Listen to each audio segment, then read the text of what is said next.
With the first overall pick, the New York Islanders select Matthew Schaefer. Matthew Schaefer is an elite two-way defender, just unreal. Easily the best prospect in this draft. One of the better defensive prospects we've seen in the recent years, like since Dahlin probably. Just great skater. Loved watching him at the World Juniors. I hate that it came to an end so early with his injury, but it's not like a lasting injury. It's collarbone, which is it can come back, but it's not super serious, so it won't affect his draft stock. He played for Erie this year. He's basically guaranteed to go number one overall unless Chicago trades up. He had 22 points in 17 games as a defenseman for Erie, 2 points in 2 games at the World Juniors, one of those games being 3 shifts or something like that. He was unreal at the U18s last year. Uh, yeah, this kid's got all the talent in the world. I think he's NHL ready right now, which is crazy to say because he basically lost this season. He didn't play very much, and he's a younger player in this draft, but I think he's NHL ready. At second overall, I have the San Jose Sharks selecting Michael Misa. Michael Misa, think is just unreal. He scores like nothing else. This kid is just a goal scoring machine. He played for Saginaw. Saginaw's been good ever since he's got there. Him and Zane Parak have just been unreal. Honestly, like Michael Misa had 62 goals in 65 games in the OHL this year, 134 points. When do you ever see that much production? And when is it coming from a draft year player? He's a 2007 born, meaning he's pretty young for this draft. Great size on him. He needs to bulk up a little bit, but that's really the only knock with his game. Like, he's not a bad two-way player at all. At pick number 3, I sadly have the Chicago Blackhawks taking Anton Frondel. Now, I'm a Blackhawks fan, and I have been sitting around trying to mentally prepare myself for them to take Anton Frondel. That's been the rumor going around lately, and I really want James Hagens. I think James Hagens has potential to be the best player in this draft. He came into the year at number 1. He dropped to number 3 projected. I think there's a reason why he dropped from to 2, but I think he's better than Misa. I'd take him over Misa. I think he's just unreal. I don't think anyone after Misa and Schaefer really even are on the same level as Hagens. I think Schaefer's on a level of his own, and then it's tier 2, which has Misa and Hagens in it. But I think after that, the draft has like another little step down where everyone else is, and I think Chicago would really mess up by not picking James Hagens. But Anton Frondel is a great player. He's got a great shot. He's got great hockey sense. He's a big body centerman, and he would be a great addition. I just don't think he's the best pick at this spot. At number 4, I have the Utah Mammoths taking Brady Martin. Brady Martin, his draft stock has went crazy over the last couple of weeks. I don't even know why. He has not played. He said in an interview, I want to be like Sam Bennett. It wasn't exactly that. He said something along the lines of that, and it just boosted his draft stock. And, like, it was Sam Bennett, Matthew Nyes, and Matthew Tkachuk, I think. He wants to base his game around. I don't know how just saying something like that truly boosts your draft stock that much. Like, I know that Utah really likes him and really wants him, but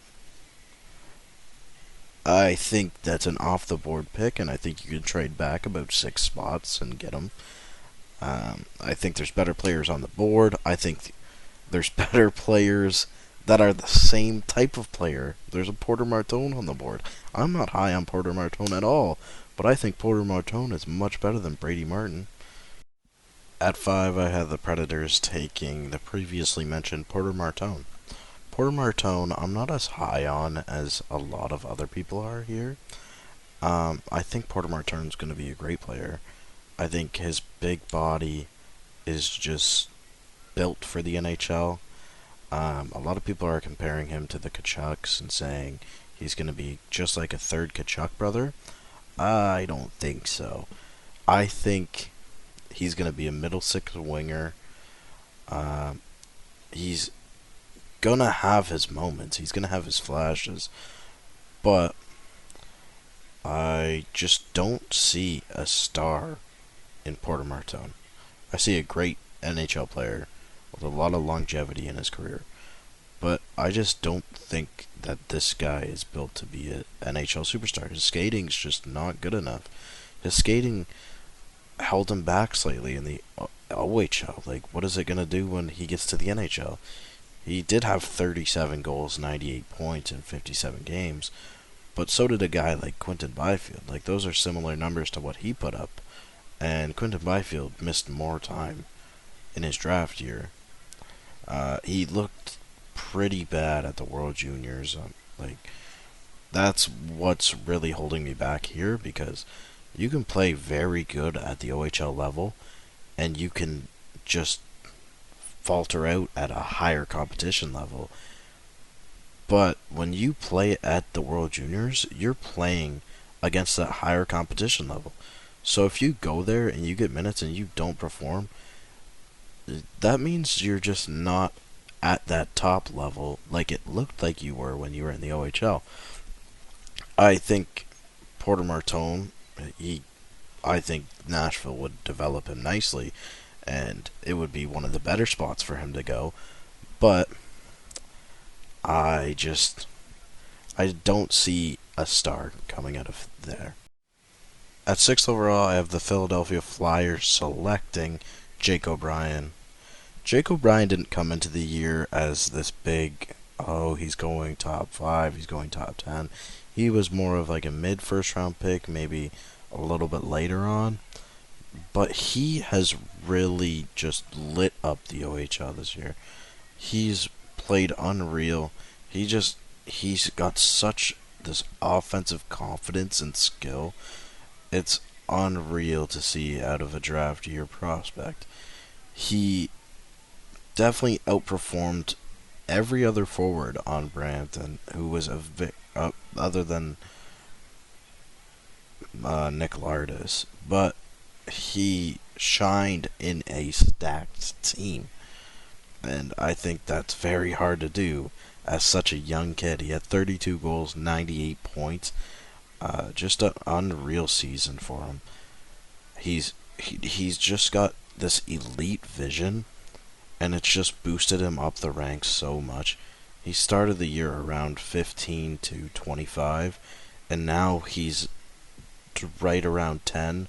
Some have him higher than that, as high as 4. I don't think he's got a chance at going top 4, but Philly really seems to like him, so I think they take him here at 6. With the 7th overall pick, I have the Boston Bruins selecting Roger McQueen. Roger McQueen would have been a top 5 pick in this draft if not for the back injury, which has came out to be not that bad. So, I think Boston Bruins needing a center desperately, they take a big swing, a big risk, some would say, on Roger McQueen. I don't think it's a risk. I think this kid's a stud. I think he's going to be unreal. I think he's going to be... I don't know if he's going to be a number 1, like, game-breaking center, but he's going to be a high-end 2C. I really like this guy. I think he's going to be a great goal scorer. He's got a big body. He knows how to use it. He's 6'5", 192. He throws his weight around and he uses it to drive to the net. He's everything that I wanted Quinton Byfield to be when the Kings drafted him. Quentin Byfield didn't use his body very well. That is what this kid does. He uses his body and his size to his advantage. He played 17 games this year. He had 10 goals, 10 assists. That's really hard to do coming off not playing. To stay in game shape or get back into game shape really quickly after a long-term injury is just unreal. And like even in this kid's draft -1 year, he had 51 points in 53 games. That's an unreal season to put up as a 16-year-old. This kid is just gonna be a stud at the NHL. I wouldn't be surprised to see him go here. I definitely could see him dropping, though. I could see a lot of scouts being scared of the injury. There's certain aspects of his game that aren't so strong, but I'd take a risk with him. At 8th overall, I have the Seattle Kraken selecting Caleb Desmoyes. I believe how you say it. I could see them going Ratty Murka, defenseman, but I feel like that's a stretch, and I feel like they'll just go up there and they'll pick the best player available, which is Caleb Desmoyes. Great playmaking, great player to build around. They do have centermen Matty Beniers and Shane Wright, but that's not a bad thing to have that many centers.